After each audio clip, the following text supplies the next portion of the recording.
thank you for joining us today. Before we get started, I'm just going to ask Rochelle Duffy, our playwright, to join us and ask her a question or two.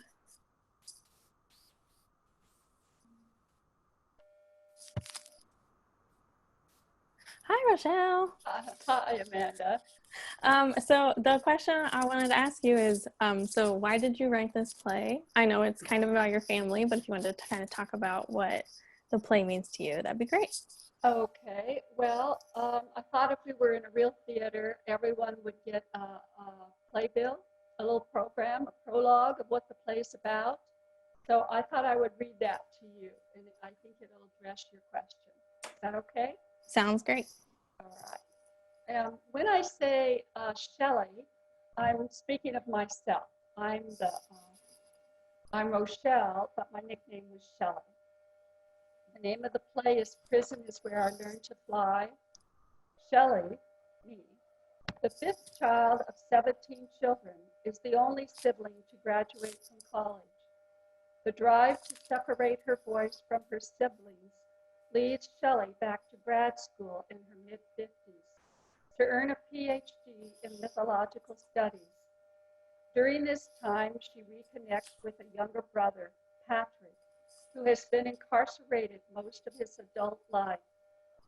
Of the 17 siblings, he is dead center. 8 above and 8 below, how I go, they go. Shelley decides to share with Pat all her academic work and research.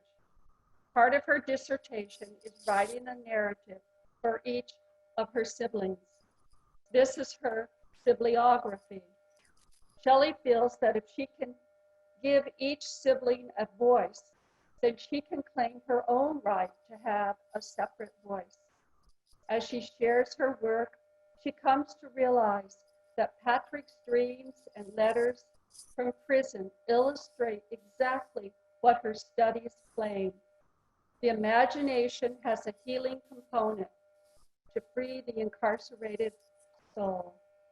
The 17 siblings' memories overlap in time, from holiday enchantment to prison riots. Boundaries are blurred, time is disrupted, secrets told, silence broken, and silence reclaimed. Boundaries are crossed when the siblings share their own forgotten feelings, allowing Shelley to reclaim her silent voice and free Patrick's incarcerated soul. The set. Shelley's desk and workspace are stage right. Patrick's cell is stage left. Upstage are 17 chairs scattered in front of a family piano and a Christmas tree with white masks representing each sibling. The siblings gather upstage to share their memories and hear Patrick's letters from prison. This space is a family den, described by the oldest son as Dad's cathedral room that always leaked. The family room is in the background, the site of memories that are played out in the siblings' monologues. A pitched roof above the den gives the impression of a church. Slides of family Christmas cards and Patrick's dreams are flashed on the wall above the piano on Shelley's sky page. She draped the draped window behind her desk. The narratives are based on interviews with each living sibling. All Patrick's words and letters are his own.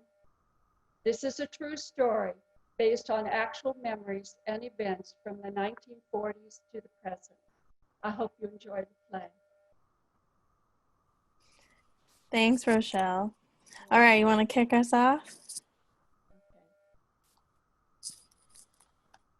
What do I do?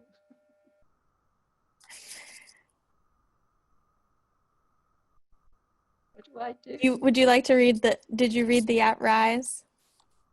I'm not reading that. Oh, well, there we go. All right. Arlie, as our Rochelle, would you like to start, please? Pat, where shall I put your photo? Do you want to be up front with me where everyone can see you, or are you more comfortable on the piano? Do we have enough chairs? I've got to make room for everyone. Don't want to think it's just about you and me. Not even sure why I'm asking them to read your letters now. I am the only one who ever listened to what you had to say. Maybe it's just that I want to hear your voice. But they have promised to do it, Pat, promised to listen to your words. It is something we've never done. Listen to one another.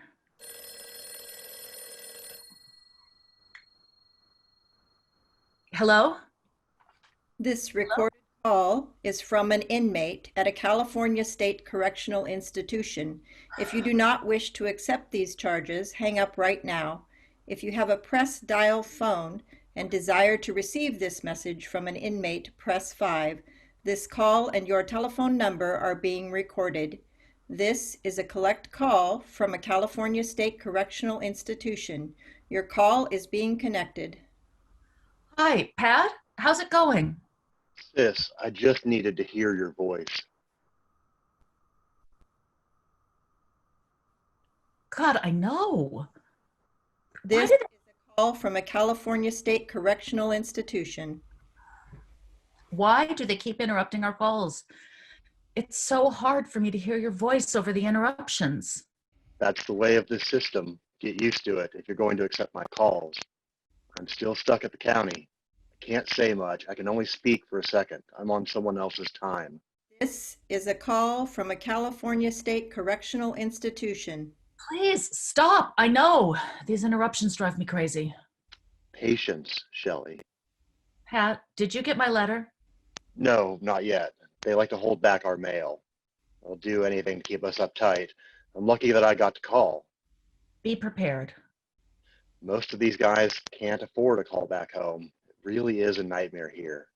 Can't even talk about it. Be prepared. It is long. What's long? The letter. Oh, I've got loads of time.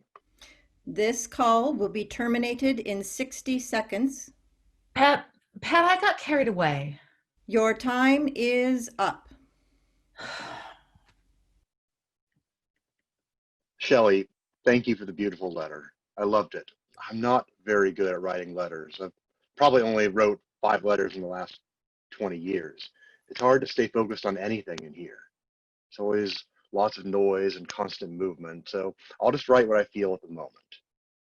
This last week has been a total emotional roller coaster ride for me. Started with my freeway ride to court Monday. Usually I try to sleep on these bus rides, but this time I was a little too nervous. I watched the sunrise over the San Fernando Valley. It was glorious. By the time we got to Pasadena, my body was begging for a couple of those sun rays to land on it. I can't believe I'm saying this, but downtown was beautiful. The sun was shining off of everything. The glass windows, the old buildings, the bright green grass around the courthouse, even the squeaky clean sidewalks looked inviting, looked warm and cool at the same time. This is how I felt on the way into court. My return trip was not quite as refreshing. In fact, all of a sudden, everything was dull and dirty. I could hardly keep my eyes open from the courtroom where I just pleaded guilty to robbery, made a plea bargain. 10 years is better than 3 strikes. Then off to the holding tank where I was to wait for my bus ride back to these tombs. I fought with myself to keep awake. It really is amazing how the mind reacts to trauma. Mind tries to hide in the comfort of the unconscious. Shelley, my phone calls to you are like the early morning bus ride. They help make the day beautiful, bright, cool, and warm. My body reacts the same way to love that it does for sunshine. It longs for touch.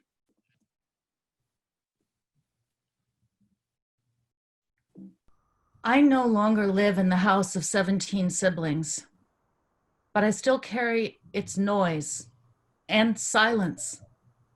Maybe that's why I can't hear my own voice. I can't tell my voice from their voices. Perhaps I just left it behind, like an old school book in my parochial classroom. Or did it get stifled in the choir loft? I wonder if it might be hidden like my little sister Renee, somewhere under the laundry pile? Or could my voice be between Roberta Ann's songs and Rosalie's somersaults? Did Roxana carry it off to the avocado groves?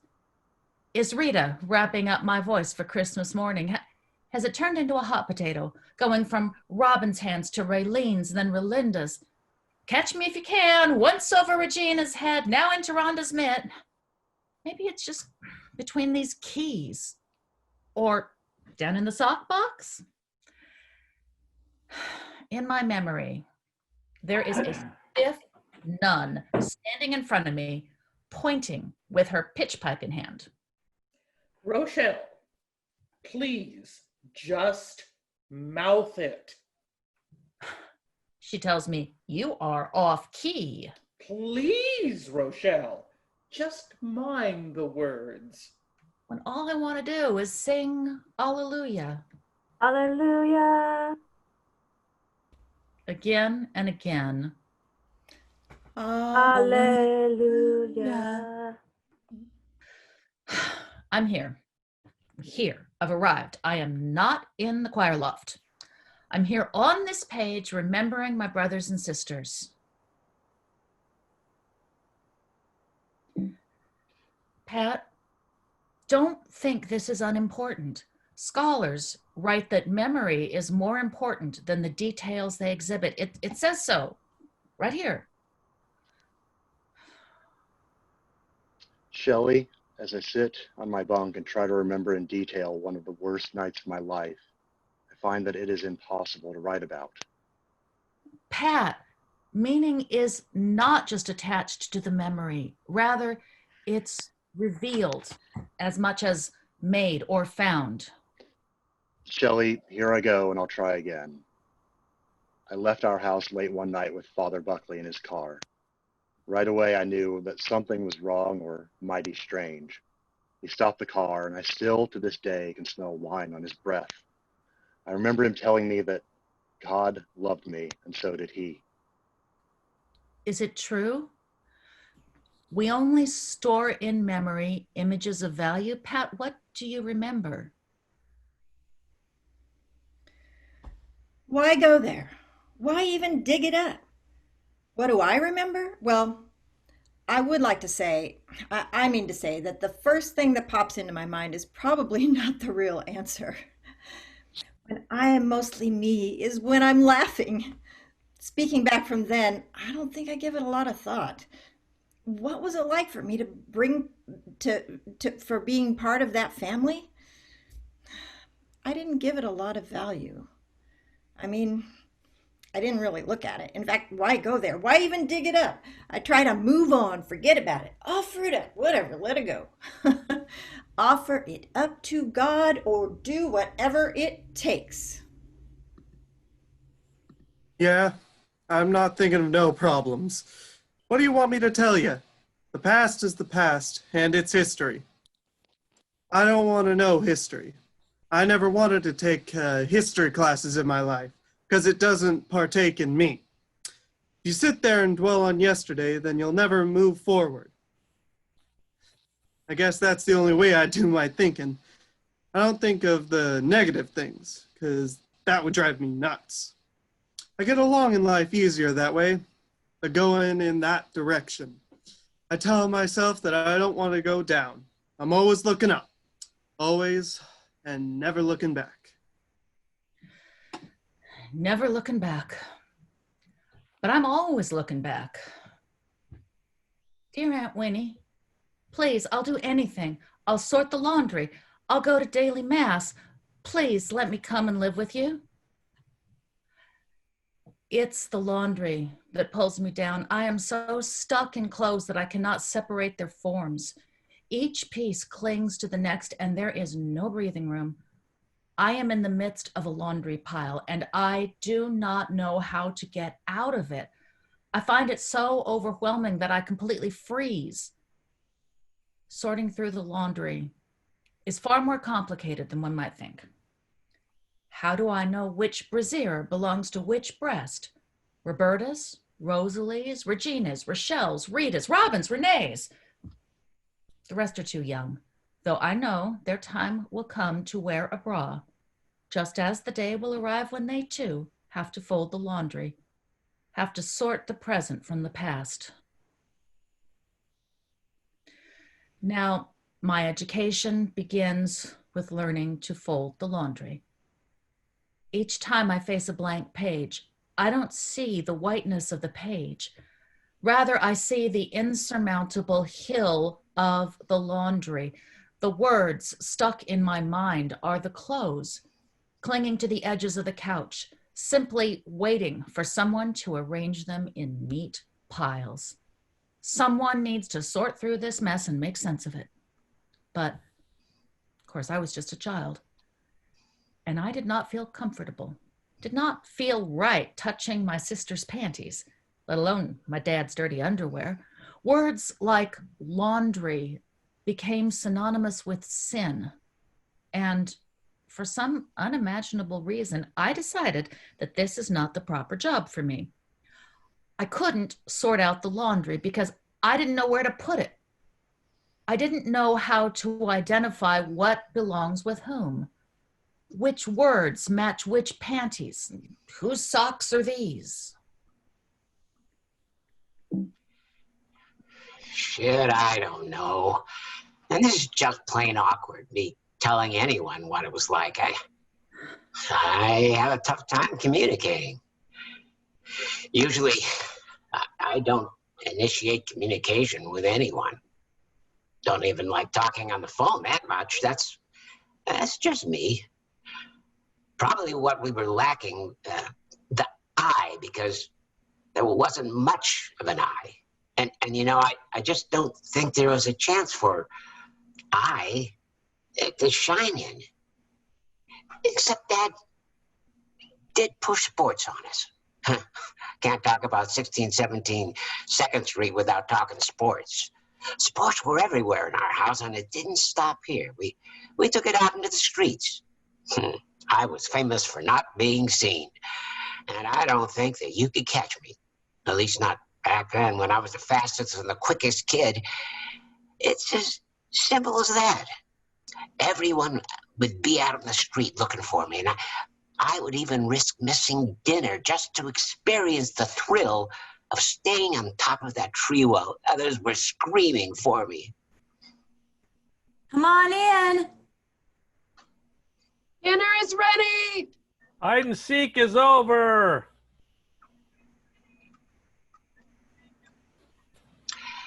This is during the 50s, and there was a real threat of a nuclear war, so I took things in my own hands and constructed a bomb shelter in the backyard behind the garage.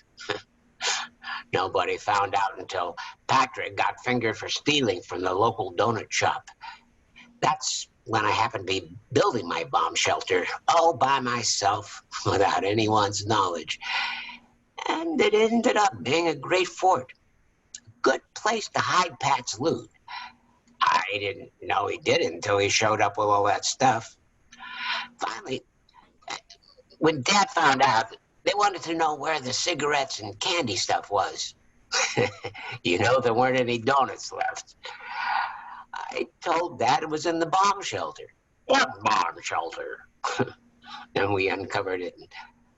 And Dad was amazed. He never even knew about it. Well, you aren't the only one that Dad overlooked. Sometimes I just want to say, hey, stop. You know, like, let me talk. Dinner time was a time when everyone got together. We'd all sit down and say our grace. It would be a time to communicate. Actually, the only time I think we ever got. Someone would be telling a story.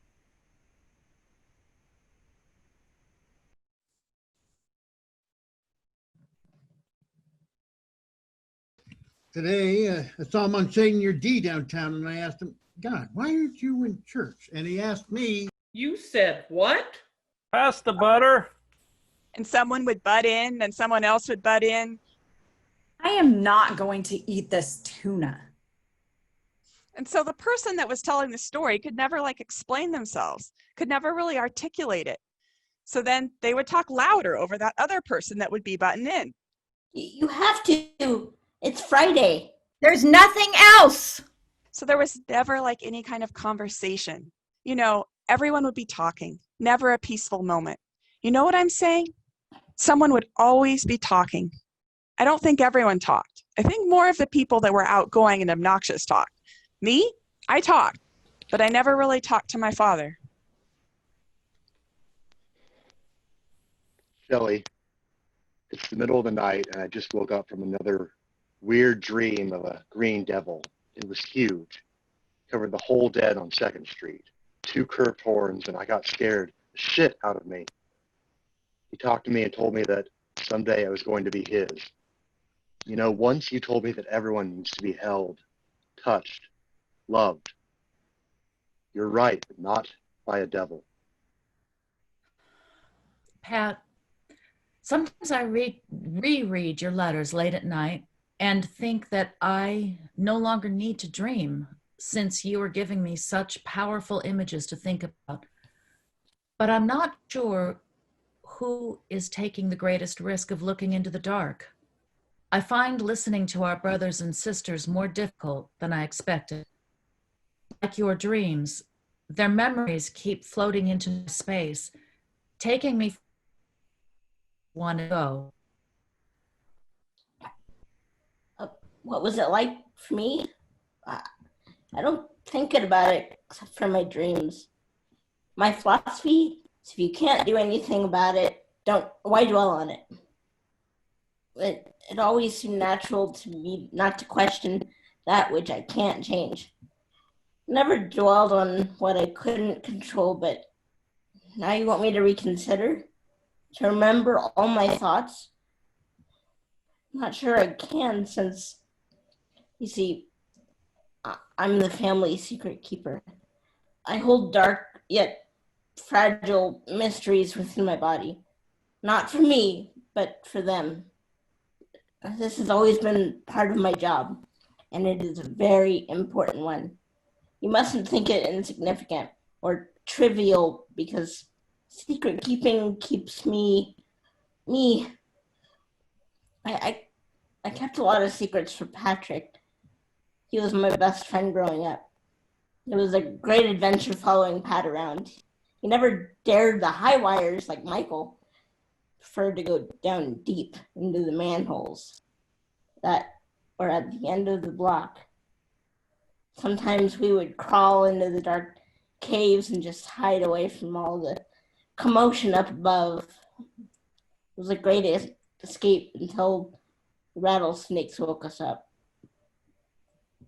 I promised never to tell what we did down there. But what I saw as my big secret was when Dad decided to help Patrick escape from the authorities. I overheard him discussing this with a business friend who agreed to smuggle Patrick out of the state.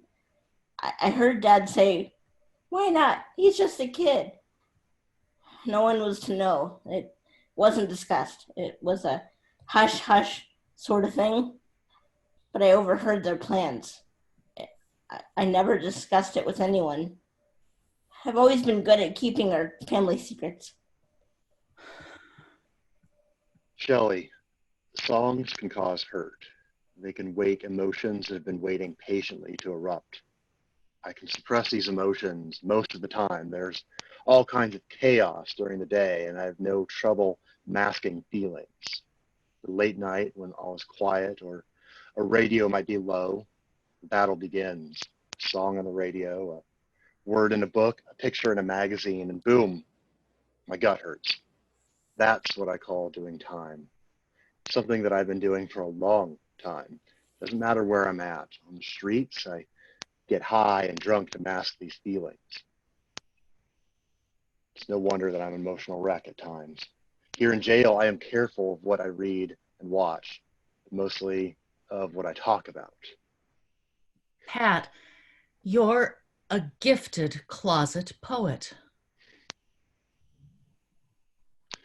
Sis, I had another dream about 2nd Street. I'm walking around in the backyard. I'm about 10 years old. I hear someone crying at the side of the house, and I walk around to see who it is. When I come out between the neighbor's yard and look toward the peach tree, it looks like the Garden of Eden. It is so bright that my eyes almost hurt. There are beautiful, huge ferns everywhere with apple trees all around the sides. And in the middle is a peach tree that towers over everything with peaches the size of basketballs. I had a small cane in my hand and was trying to hook one of the peaches when I heard more crying. I looked up towards the house, and you were sitting in a window, all grown up and beautiful with tears running down your face.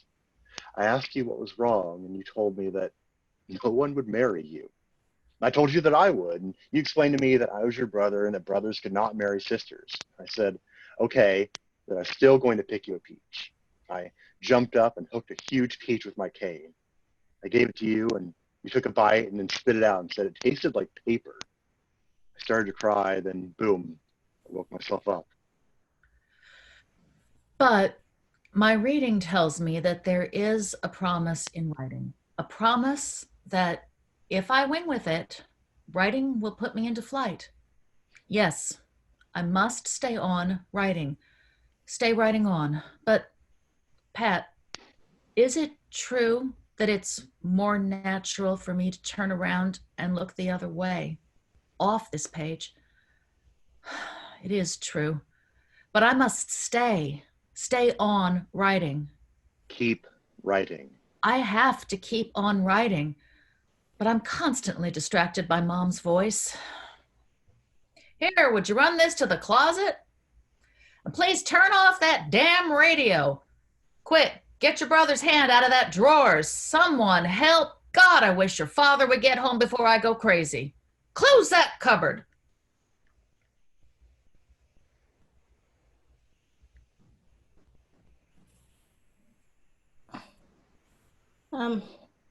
Yeah, Mom never liked a challenge, but from the kids, but she always needed their help. She took that parochial stuff real serious. I never meant anything bad with my mouth.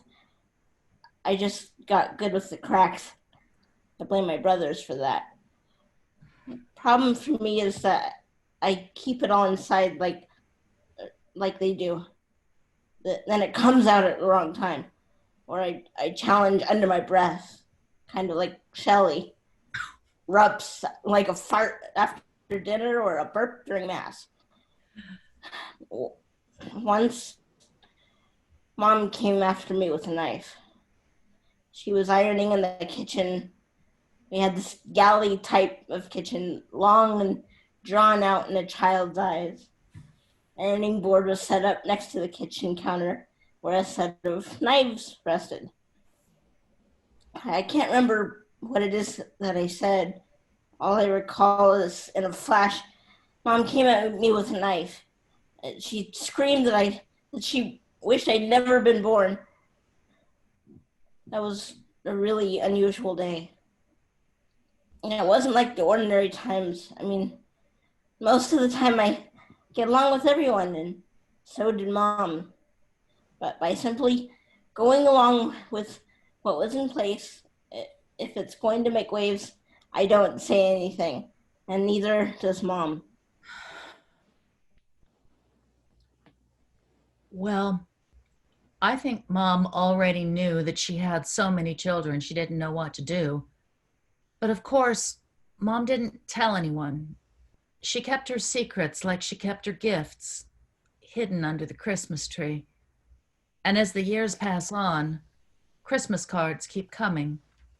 So do the kids. And in my memory, it all simply means Merry Christmas.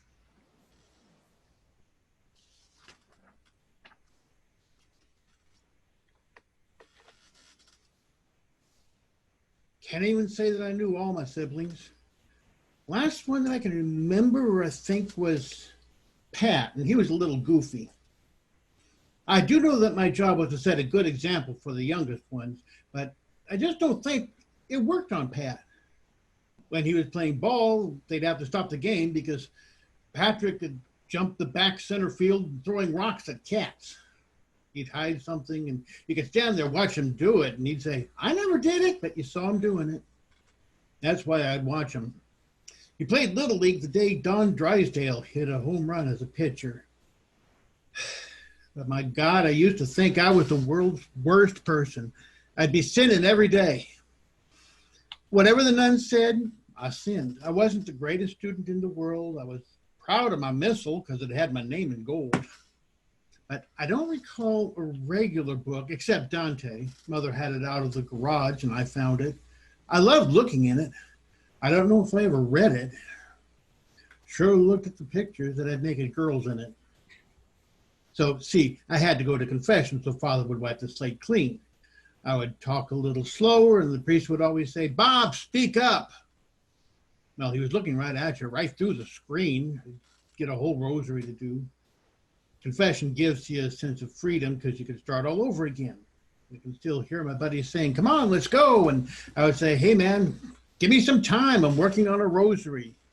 Gee, the girls would go in there, and they'd be in and out in no time. What a dull life. Priests, sisters, and brothers, they were the right hand of God. They are God. But we had one priest that liked little boys. He came up to Grandma's camp, Deer Miss, and took me fishing one time. He wanted to go swimming, but I had to get naked to go into the water. He told me to. Well, I went swimming, but boy, that was it, because then on I said, there's something wrong with this guy. He didn't go swimming. He wanted to know if I had any pubic hairs. I said to myself again, there's something wrong with this guy. At first, I went swimming because I never thought bad about swimming in the skivvies. I was his altar boy. I had to jump back into the boat to get dressed. When he asked me about my pubic hairs, I said, there's something really wrong with this guy. I'm out of here. Then I never said anything to anybody about that until much later in life, where I talk about things you can't change. Things don't bother me as much as they bother the girls. Why I argue about what color the sky is. I do remember that Mom was always working on some project, and I vaguely remember Dad in a Navy uniform. This is all before we moved to Duarte. When we first moved in, we had only one bathroom and 3 bedrooms. So it wasn't long before Dad added a couple of rooms. The house was small, but it was big too. Dad closed in his patio and made his own cathedral room, a cathedral that always leaked. He could never fix that leak, so he finally just put a rain gutter inside the house to catch the water. I thought it worked real good. I thought it was real practical, but I don't think the mother liked it. She loved to decorate. My mom was always working on some project. She picked out a color, and Dad and I painted the house together. It was supposed to have been a charcoal color, but it turned out black. The house turned out black. The neighbors all stood around and watched. Sure looks different, someone said. Well, the next week, we painted it yellow. One week it seemed the walls were all mirrors, and the next she wanted bricks. I thought, how do you do this, Pop? He'd just say, it's what my girl wants. And when Grandma gave Mom one of those Virgin Mary statues for Christmas, Mom about cried. And I'm thinking, God, I hope we don't have to put a bathtub out in the backyard. You know, like a grotto, because that would be something Mother would want. I wasn't big on the grotto and the bathtub, and I knew Dad didn't have the talent to make a grotto out of brick, even if it were a Christmas present.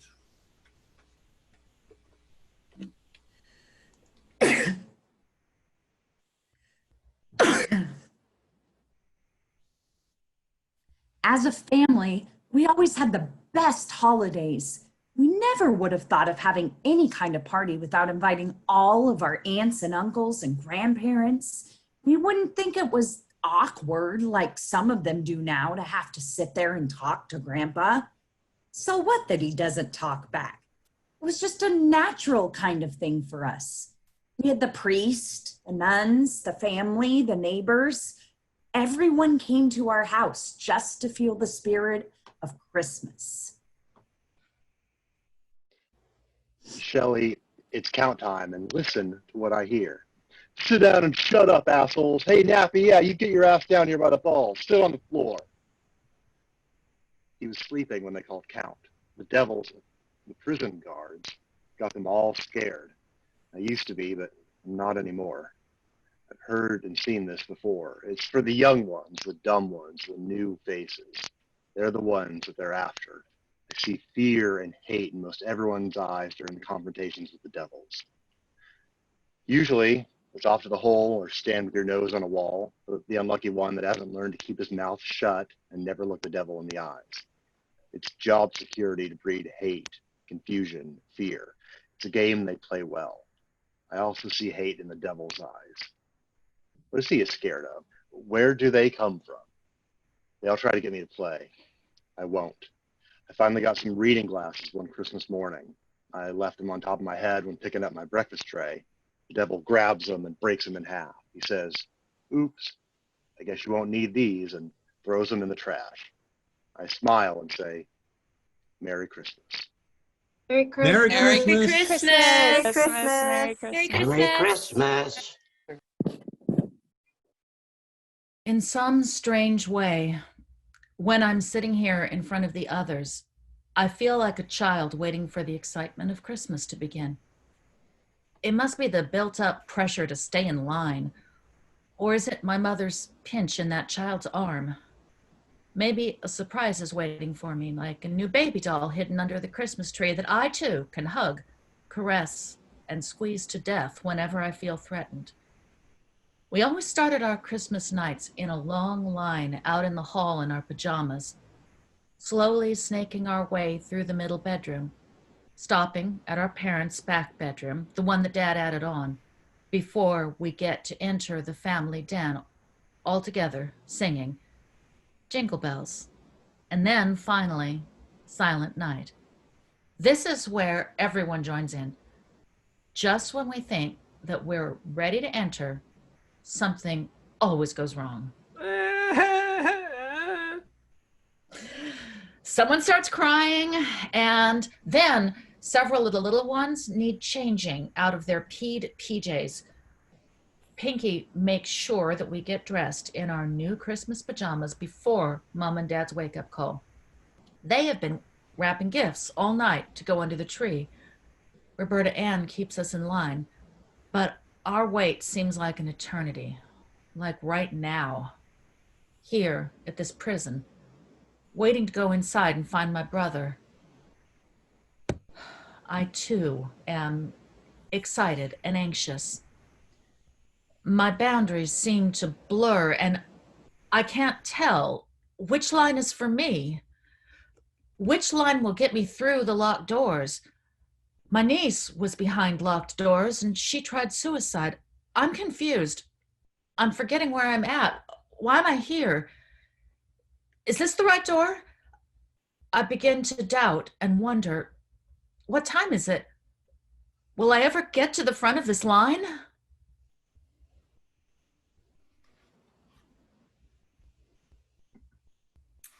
Of course. Of course I remember our bathroom line with somebody in the bathtub, somebody brushing their teeth, if they could find a toothbrush, and always someone on the toilet. And these images at the time seemed so natural. It never occurred to me that this was supposed to be privacy. When you live in a household where you see everything since you were an infant, you don't think about it. You just don't think that she's in the bathtub and I need to go to the bathroom and tinkle. You don't think that you've got a vagina. Your brother's got a penis. You don't think about those things. They're just automatic. It's just like emptying the trash, or you got to have milk or eggs, peanut butter, margarine, and a big bag of apples. It was just a way of life. And I just kind of went through it. You're handed certain things about life and you don't know what they are, that they're any different than anybody else's home, except you just had more of it.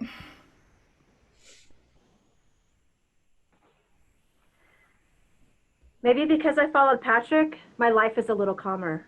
I can hear Dad calling out. Pat, get over here and help your sisters out. They don't know much about cleaning fish.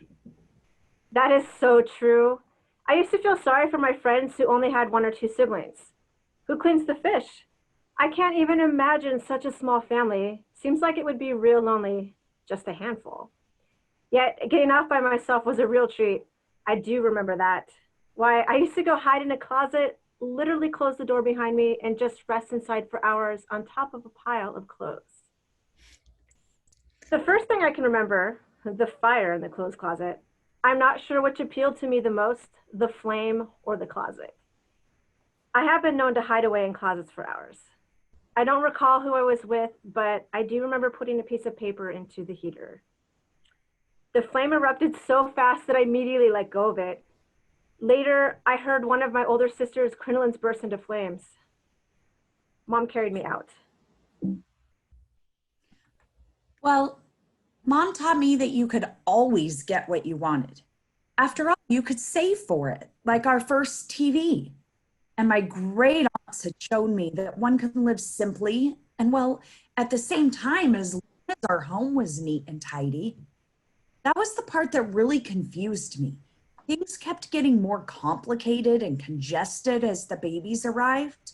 I thought it really got out of hand and couldn't say that to anyone. Imagine people who didn't even have a bed. Patrick sleeping in the bathtub?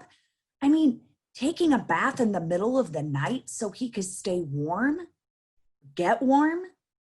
I was a teenager and thought that was totally bizarre. Pat sleeping in the bathtub. It was not really clear to me, but I found Patrick in Dad's little bathroom with a needle in his arm. I somehow picked him up and carried him to bed. I knew that he had been shooting up some kind of drug. It wasn't the only time. Once I found Patrick in the avocado grove at the top of 2nd Street. I just knew that it was a scary thing and he could get in big trouble. Police were driving around the corner and somehow, again, I managed to walk him home. I didn't want Dad to be upset with him because many times you would see, some pretty, that is by today's standards, physical abuse happening. I would see Dad throw him against the wall over this drug issue. I didn't know at the time what was really happening. I just knew that he was doing things that he shouldn't have been doing. I knew I didn't want Patrick to have to go back to juvenile hall. This probably saved me from that whole drug culture. I think the balance was that I wanted him to be okay. I was close to his age, and as his little sister, I just thought, he will be okay if I give him time. Shelley, I can hardly breathe. I'm shaking so bad. It's count time and all is quiet. Everyone is on their bunks. I hear commotion next door. And someone yells, "Southsiders, get busy." I look next door and all the men are swinging socks with batteries in them at the bunks. This awesome riot has jumped off. In 10 minutes, there's a gunner in the tower. Every dorm went off. I was right in the middle, pure violence. And I looked for my pen and a piece of paper. I started yelling at my neighbor to give me some paper. I won't go into the blood, just say that there was a lot of it. I'm sure we're going to be locked down for a long time. The gunner in the tower is on even eye level with me, about 40 or 50 feet away. He has a huge barrel gun they call Big Bertha. Shelley, you can't believe the size of the shells that go into a riot gun. Shells are about 4 inches around and at least 8 inches long. They look damn scary. No one is allowed to move. This is as close to war that I ever want to come. I just told you today that I didn't feel like writing about this kind of stuff, but, well, it has helped me calm down. Pat, the lockdown atmosphere is just too much for me to digest right now. I don't know exactly why. It's just that it seems too close to me, too near to where I am caught behind these keys. I can hear them screaming, "Get me out." Someone's crying. Someone wants to be picked up and taken out. I want out of here too. Their voices are locked inside my throat. Voices lodged at the edge of my fingers, beating against these keys so they can be released. The voices, the voice behind the block, the voice under the pillow next to the wall, against the heater in the closet, cuts through. I can hear it on the countertop, there, everywhere. The voice behind my block, inside my throat, wants to erupt, wants to release. Oh, I cannot say why. I mustn't speak out. It is a sin to say too much. I don't want to be mouthy. But the voice is so close to the edge. The voice is coming around the corner, coming right now like the violence in Pat's dorm. It's here, a blade cutting through my body cast, just like that knife left unattended on the kitchen counter. I was standing at the sink, doing my usual task, washing the dishes. Someone else was working in the kitchen. I don't remember who. In our long, narrow kitchen. Or maybe it was only me and Mom. Who can tell? Yes, Mom was working at her ironing board when somehow and without notice, she grabbed the knife. That sharp knife on the counter, waiting to be used in the hour before dinner. I wondered, will it hit my skin and tear me to pieces too? I just knew Mom was ironing one moment, standing at her ironing board, that long, sharp ironing board cutting into our kitchen space, restricting any cross traffic. There were screams and fast movement. Mom grabbed the knife and flashed it at someone. She screamed, then someone screamed. So did I. I screamed. I grabbed Mom. She was all hard muscle. Too tight, too tough to pull the knife away. I couldn't get the knife from her hand. Open! God, open this hand! Open up and free her! I screamed, and then I went silent. Silent. In this moment, I knew that there must be a God. I couldn't get her hand to release her grip, but the knife did fall. And Mom just turned around, went back to her ironing board. Flat, hot ironing board. Long, hot ironing board. Cutting through the middle of our kitchen. I had always wondered who got that knife pointed at her belly. Pat, is this not a Merry Christmas? Sis, I had another dream, and in this dream I was at a word store. There was a woman selling words. Words were clothing. They would keep me warm. I was a little cold. I was naked, but I didn't want to buy any words yet. I wanted to try all the words on. They all felt soothing, good, happy, loving. I liked the words and they liked me. Couldn't make up my mind about what word I wanted to wear. It was all right since the lady didn't mind giving me new words to wear. Tried words on all night. Then I woke and watched the sunrise. I wake up and notice that Mom is wearing the same maternity dress 2 consecutive holidays, and that's not natural. Pat is seated on her lap. Greetings from Duarte seem to descend. Mom is tired beyond description, and I don't know what I can do, but I'll go there, get in and get out as quick as I can. This is what I must do. Officer McNeil tells me, lady, stay in line if you want to enter this building. Everyone is to remain in line or lose their spot. All I can think of is, when will this line end? Now I have to take off my belt in public, take off my shoes and place them on the counter tray. I feel like I'm 12 years old back in the orthopedic hospital auditorium, undressing in front of a class of young interns. The doctor asked me to do a back bend as far as I could. I twisted all the way down, but just like then, the sweat increases under my armpits. My face is red hot. All I want to do is cover up and get off this page. The pressure is building up like the heat before a big game.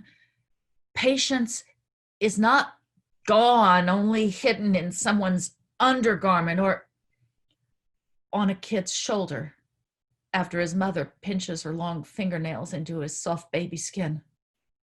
She breaks through, but I'm not sure he understands. She is pleading to her young son, please, please stay in line. The mother's words activate something deep in me as well. Before words could say, this hurts. I want to interfere, to stop and interrupt her, grab her wrist and say, no, you can't touch that child this way. Turning, and I whisper under my breath, I don't think she knows what she's doing. I want to show her another way, but I keep quiet. Mom and Dad weren't real good at rules. Rules weren't really taught, except the Catholic ones. I put on more rules than they did. I remember them using certain phrases like, well, that's how God handled it. God gave them to us. It was God, you know. Couldn't get any higher than God, so God says it, and that makes it so. Couldn't question it because there was no reasoning to it. Well, no, rules weren't necessarily fair in our house at all. When I went to the beach on $1 tank of gas, we sang all of the way there, all of the way home. The quietest kid got to sit in the front. That was the rule, and it was usually the youngest one. My favorite, Randolph Shawn. I know that I like the rules to be fair, and in a family they're sometimes not fair. Sister Mary Jean taught us that heaven is where all the rules are fair. One kid would be punished for the same thing that the other kid got away with. So I would just have to remind him that this car ride ain't heaven. Do remember that Mom, I think, was just too stressed, too pregnant, too miserable. Might have been hormones for all I know. Could have been a lot of things. She used to try to kill herself. She used to write suicide notes directly to me. Take care of my kids. I didn't know how to do it. I used to think it was quite shameful that she'd want to kill herself. But I also knew that I was scared she might. She took pills. I don't know if she really did. I just know that I thought she did. I know that I hid knives. I did things like that. I'd stay up often, making sure she wouldn't do anything to herself. Wondering why my father wasn't there to do that. Hey, why aren't you here? This is your job. This isn't my job. You're the dad. I'm not the dad. What I remember most is me mothering my mother. I wasn't aware of Mom and Dad's problems then. I don't remember a lot because I was too young, except I do remember Mom trying to commit suicide at times. I just remember the car being on the side yard and the hose sticking in the gas pipe and trying to figure out why the hose was running back into the window of the car. I was just trying to figure it all out. I don't think it's good for you, Mom. I remember thinking that. And then I must have heard the older kids saying, well, Mom's trying to commit suicide, and then putting it together when I was just a kid. What is that? Suicide. Mom had hooked up a hose to the gas and turned on the car, and I found her that way. It was kind of, it was just so dramatic. I mean, my God, how could you raise this many kids? And, then she used to do the fainting thing. I found her in the driveway, and I can't even remember the details. She lived. Again, I was a kid. I'm not saying that I was the only one who found her. Why can't I remember things? Too much. I hate to say, I want to be deep. I want to be, or to sit down and come up with all these wonderful deep things. that at times I just have no words.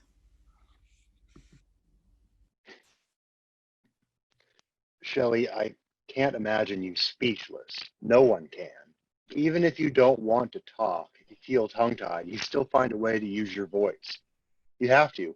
You are the teacher. We are all ears, and we love every minute of it. Take your time, Shelley. Guess what? I'm in another cell by myself again. What a joy it is. This last young man I lived with did not like the light.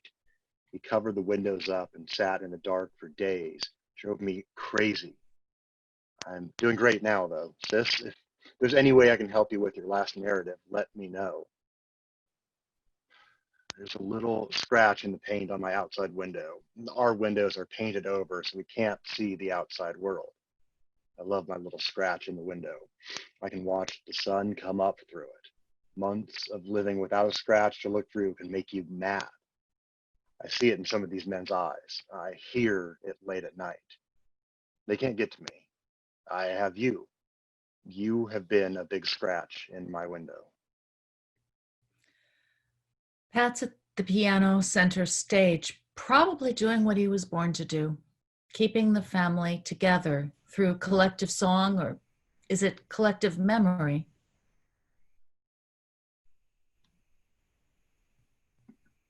Where would I stand in terms of our family?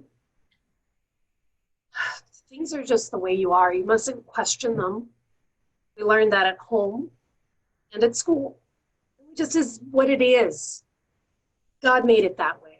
Even when I moved out, it was like I was always drawn back there. I had times when Sean would call and say, Come get me. Patrick's got some green stuff here. He's got a needle here. things that I knew instantly, that drugs. There were things that happened in those years that made me afraid for the younger brothers and sisters. But you know, lots worse things went on that I didn't even know about. I always thought I was saving them, sort of thought that I dealt with it. I remember setting up traps in case something went wrong. I put the drums out in the hall, thinking I had him. Knowing years later, so much went on. I never knew any of that. I trusted everybody. Now that I'm an adult, I found out that I didn't even save them from me. If I would have screamed hell from day one, probably would have been better for everybody. Shelley, guess what a CO brought me to read? All that he asked me was to take care of it. William Shakespeare's The Complete Works. I started with The Tempest, too many dramatis persona. I have heard that Shakespeare has to grow on you. I wish he would start growing. I tried the sonnets, they were fun. If he be addict to vice, quickly him they will entice. These are certain signs to know, faithful friend from flattering foe. I have a hard time composing a letter. It's not fair that one man can be so brilliant with words.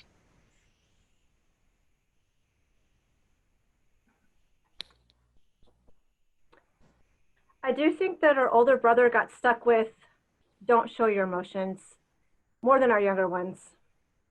You know, that old way of being, don't cry, be a big boy stuff can be real damaging. Dad said you don't cry, you hold that stuff in. I believe that was the way he was raised. So that's what he knew and that's what he was passing on. He gave me a lot more. Daddy did fill me with warmth. So to take that away might force you to act really strange. It was like us girls got to hold all their feelings. And that too can be real heavy. I'm glad Dad went the way he did. I don't think I could have handled seeing him suffer. I could have been the one to pull the plug if he were to suffer. I would have done it in a heartbeat. You know I would have. I would have unplugged everything. Shelley, I am at the base of the most beautiful mountain I have ever seen. It is also the highest. I know this mountain. I have seen it before, but can't figure out where. I feel like I'm in the Orient. I walk towards the base of the mountain, looking up at the snow on it. There's a small wall in front of me. Our father is sitting on the wall with a young lady. He calls me to her. He hands me a camera and tells me to take a picture. I start to take his picture when he yells at me, "Not me, the mountain," I hear him saying. "Make sure you get the essence of the mountain." I snap the picture and wake up. Shelley, waking up is hard to do. I can't do it alone. I really can't remember when I first started committing crimes. For some reason, I wasn't afraid of sin or I wasn't aware of morals. I'm talking about a very young age when I should have learned these things. By the time I started to believe in God, I was already lost. Maybe it was this search for something invisible at such an early age that I was afraid of. I don't know. I do know that I made a deal with God at a very early age, that I wouldn't take more than I needed. I always felt that I had plenty of time to get things right with my parents, my brothers and sisters, and with my God. Boy, was I wrong. Things just kept getting worse. Shelley, it's hard to explain how or why I've done what I've done. Maybe that's why I keep returning to prison. It is easier than facing myself. How can I steal from my brother, Sean? I can't. I wouldn't. I won't. But I'm not the same person now that I was when I was on crack cocaine. When I was on that drug, I would have stolen from Jesus. I remember that year well. It wasn't just the year I broke a bond between me and my brother. I broke a bond with everything that I loved. And at the end of that year, I asked God to let me die or get thrown in prison so I wouldn't have to face what I had done. I know now that I would ask God to let me go home if I thought I was ready. Prison causes pain, I know, but being cut off for 15 or 20 years from a brother or sister has also taken its toll. I'm full of ghosts and have felt pain from them every day behind these bars.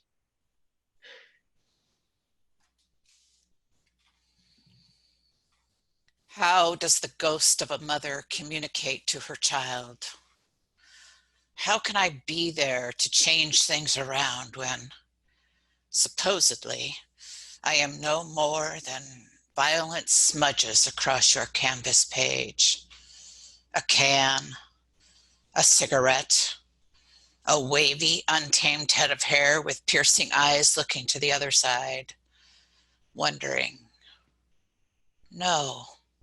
knowing that it could have been different if only I had been strong enough to be me. Sis, I have just awakened from a night of tossing and turning. I'm sure that it has some significance to the turmoil that goes on inside me. I wasn't going to write about it because I felt hurt and guilt in this dream, but here goes. I walked up to Mother's house. Dad didn't play a part in this dream. As I was going up the driveway, I noticed Mom's car was full of trash. It was a station wagon. It looked like a garbage truck. I had it in mind that I was going to drive off and return with a clean car and surprise my mother. But as I was driving down the street, the car started falling apart. First the fenders, then the bumpers, the radio too, then the front tires. I wanted to do something good for Mom, but it backfired and fell apart. And on the seat next to me was the answer, a spoonful of dope. I wanted to get loaded so I wouldn't have to face Mom. So I picked up the spoon and stuck it in my mouth. It tasted like poop. I couldn't stand the taste of it, so I spit it out. All of a sudden, I felt good, really good. I was walking home to tell Mom what happened. She'll understand. I like the idea of just trying to hold on to dreams, images, and let the soul do its work. It's a beautiful place, this dream world. But for some reason, I always seem to find pain and confusion. I hate when drugs interrupt a good dream, but it is one image I'm going to try and keep. Drugs interrupting.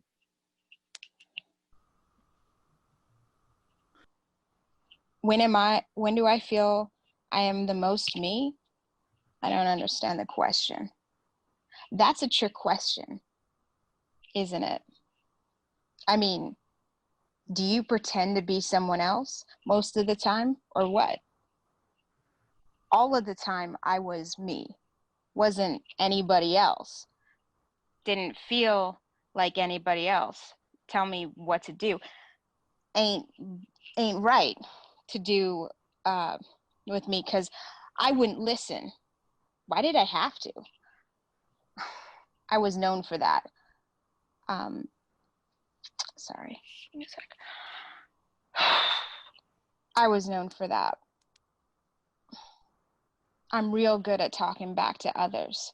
The older group took charge, didn't ask for our opinion, and didn't want our opinion. They never told us younger group anything, not information, not ask.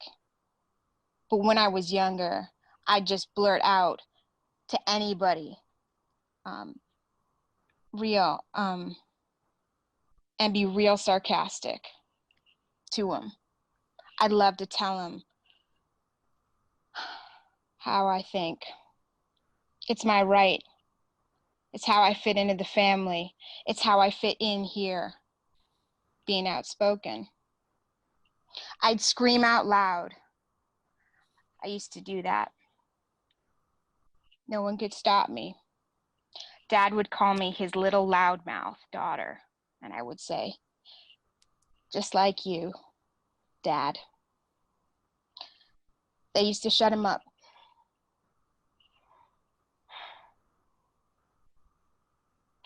Then he'd say I was bad. And I'd say, just like you, Dad. And he'd be quiet. Deep down, I knew that Dad had a nickname for you if he was thinking about you. He called me Redhead, too. Dad always had a problem with our names. He'd call you by the wrong name. Which one are you? Which one, he'd ask. I'd always tell him, I'm the one that starts with R, Dad. Yeah, he'd call me by the wrong name. But you, he always had your name down, Redhead. I miss the redhead part. I miss that a lot. Shelley, I am here, very close to wherever you are. Your time with me is always now. You know that. Come close, be silent. Sit a while and listen, and I will return to you. I will be there. That's the way. Right here on this page, between these letters, I will come and speak with you. Just listen quietly. Sit still and let your fingers hit the keys. Keys unlock secret doors. Keys start engines. Keys stamp words across your sky page. Remember how you and I used to snuggle together? You would crawl into my bed between the cold wall and my warm body. Together, I would calm your nightmares. Oh, there were these times when I would jump into Mom and Dad's bed, tangle my legs around Mom's knees, or I would jump into bed with Rolinda. Now that was strange because she was younger and, I might add, weirder than me. But it felt much better than my nightmares. I used to get nightmares an awful lot. Where do the nightmares come from? Oh, I can't exactly say. I don't know why, except see, not all hugs feel just right. Rolinda still wet the bed, and I was growing out of the bedwetting stage. But I needed her comfort. Of course, at that time, it was she who needed me. We used to take baths together, just to make sure that we were protected from our big brother. He always seemed to need a bath at the same time we did. Maybe because there was only one tub, and we all jumped into the tub together. It was like, well, I'm in here, and and you're in here, it's not so bad. See, he'd say, You tell and you're gonna get it. I'll tell them it's your fault that you were like that. he had some kind of control over me. I was a little girl, and I remember not wanting to do it, knowing it wasn't right, but doing it and not liking it. And I remember trying to hide, and that's when I started to sleep with Verlinda in the bunk beds. Sis, I decided to write you a letter that I wrote during the holidays. I didn't want to send it. I was just going to not say anything, but I think you would rather know the truth. It's going to be short. I wanted to comment on something that's been bothering me about Rhonda's words. Rhonda said that she climbed in bed with Verlinda so that she would be safe from the boys. I have done a lot of things in my life, but I can't recall ever sexually harassing one of my sisters. I hope Rhonda has not included me in her nightmares. I think the word boys should be changed to maybe one of her brothers. Wow, I said it. How about that? Shelley, these are my own words and feelings. I long to dance as far back as I can remember. I have longed to dance. When I was a child, I was too shy to dance. As a teenager, I longed to dance but didn't know how. It would have been embarrassing unless I was drunk. The young girls would have laughed, but oh, how I longed to dance. And now as a grown man, there are times when I cry because of the years of that longing hidden inside, the crying for dances that never got danced. I'm the last of the big deal. I'm number 17, the youngest. So I was never part of that big family with children to babysit and chores to do. That was all done with before I got there. A family of 5 or 6 is what I remember. One of my first memories was Patrick and a friend putting a trash bag over my head and blowing hash into it when I was 4 years old. They thought it was funny, me walking around the party trying to get hits off a joint, saying, "No, this is a cigarette, and don't hit it like that." And after the party, I said, "Hey, Dad, Pat smoked marijuana with me." I said it just right out like that to Dad. And then I remember Dad literally punching Pat dead in the face. Pat's face just exploded like that.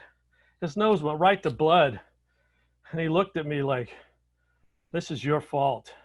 You caused this."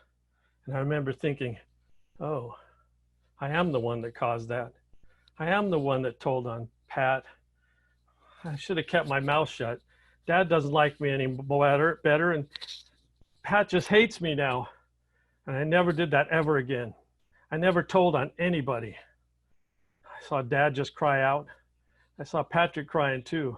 I saw my dad scream, "What am I to do?" And then suddenly just, pow, punched him right in the face. I'm just a little kid. Pat and I never went anywhere where he didn't have some kind of drugs or alcohol.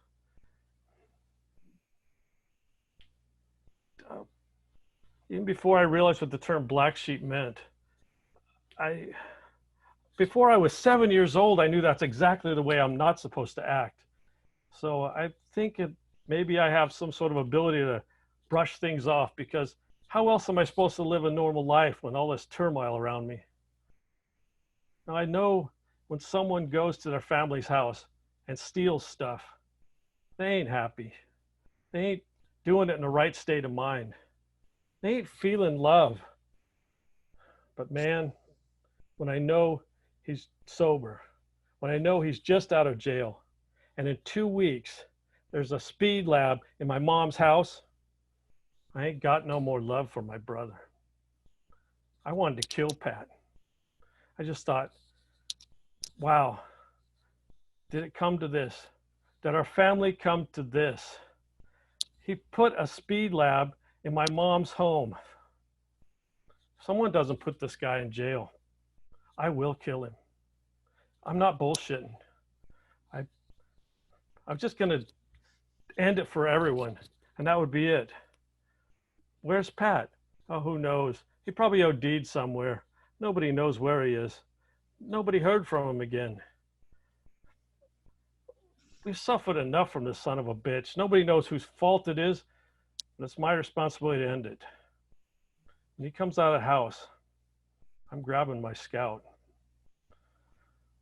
Because I wanted to shoot and kill my own brother because he's never going to be sober. He does just as many drugs in prison as he does out of prison.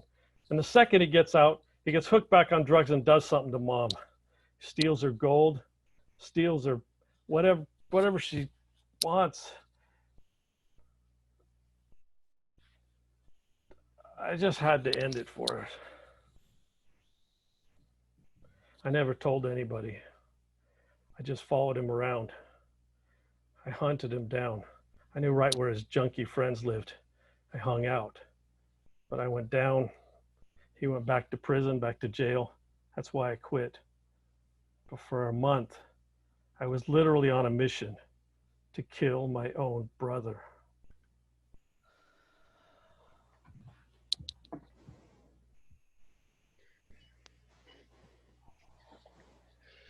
Shelley, here I go, and I'll try again.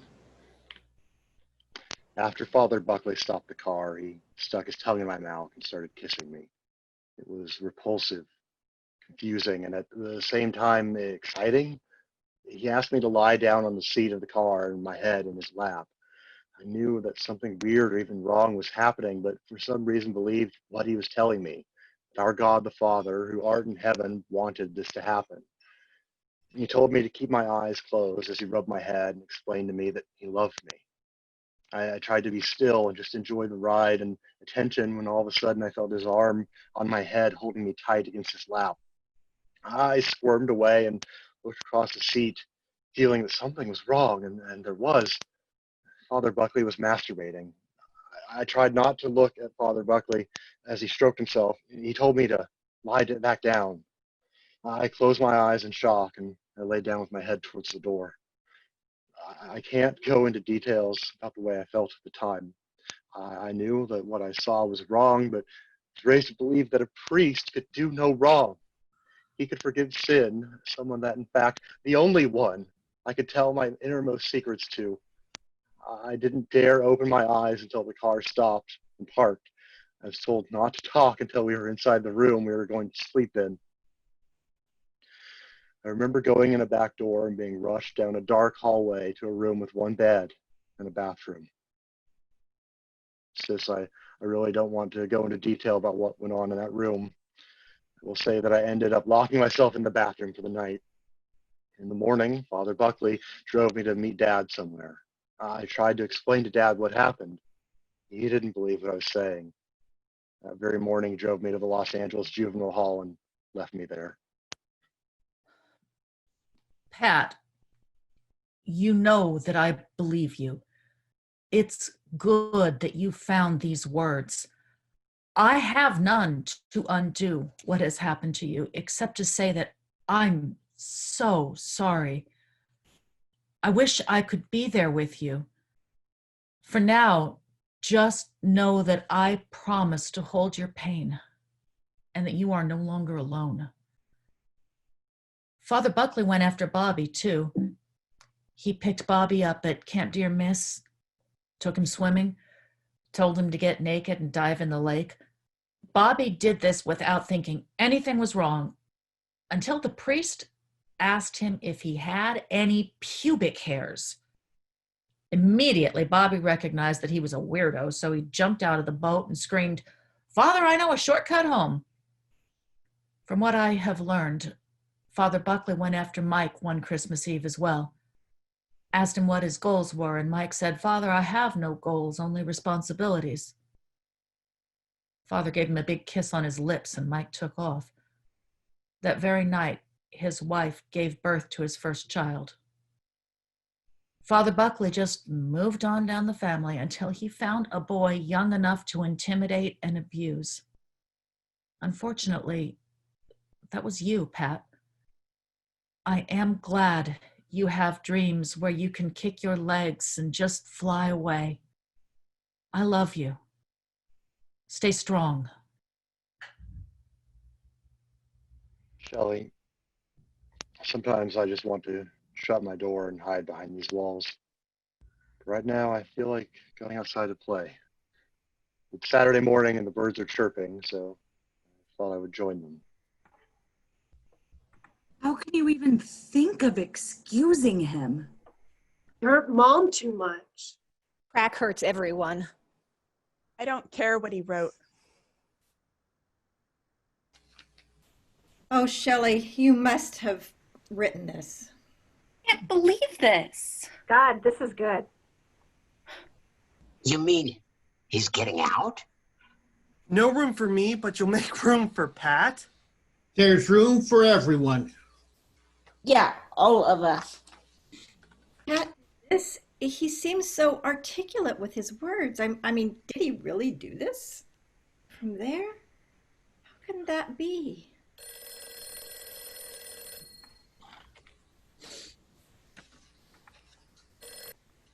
Hello? Shelley, got your message. Volunteering at a bird sanctuary sounds great. I think I can do that. Pay back a little. You know what I bought with my money from the church? I got me a bike to get around town, a new suit to wear to Bob's wedding, and 2 posters for my new house I'm going to have someday. Van Gogh's irises and Monet's garden. I love you guys. Thanks for everything.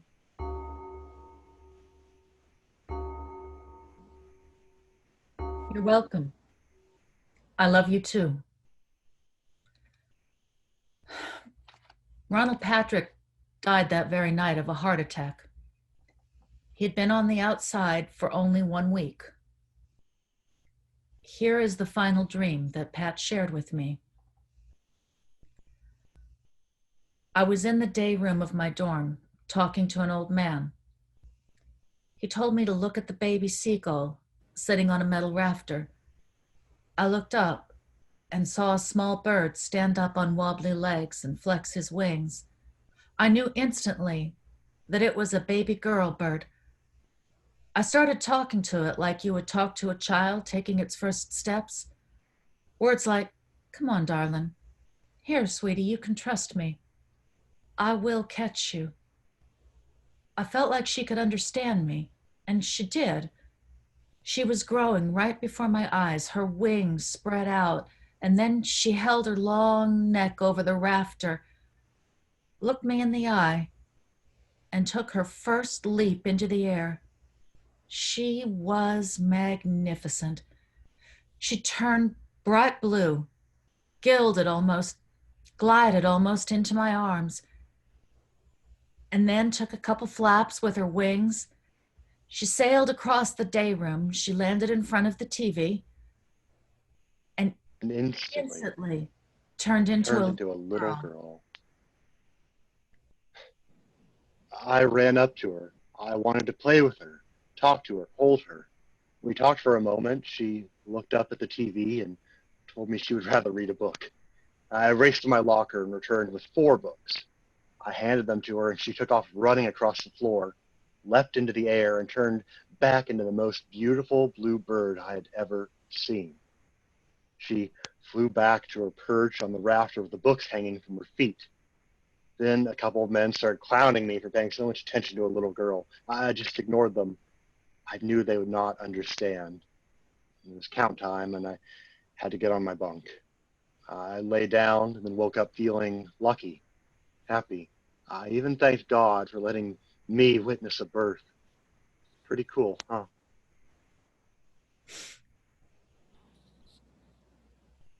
And that's the end. Thank you for joining us today. If I could have all the actors please come back on and I can introduce all of you. All right, first off, we have Roberta Ann, played by Ann Hubble. We have Rosalie, played by Kathy O'Brien. We have Robert, played by Bob Greenwade. We have Regina, played by Carlissa Jones. We have Rochelle, aka Shelley, played by Arlie Olson. We have Rita, played by Jessica Kinsey. Richard Michael is played by Michael Wren. Robin is played by Rose Taylor. Ronald Patrick is played by Chad Howard. Renee is played by Lynn Winkle. Roxana is played by Johanna Spencer, and she also played the recorder. Rhonda is played by Diane Slant. Raylene is played by Zena Allen. Rock is played by Ellie Smith. Rolinda is played by Karen Kanan. Rex is played by Soren Smithrood. Randa Sean is played by Ralph Turley, and he also played Dad. And then, of course, this beautiful script was written by Rochelle Duffy. Thank you all for joining us, and we hope to see you next week for Lysistrata Slams the Door, our Majestic Peace Theater on Saturday at 7:30. Thank you.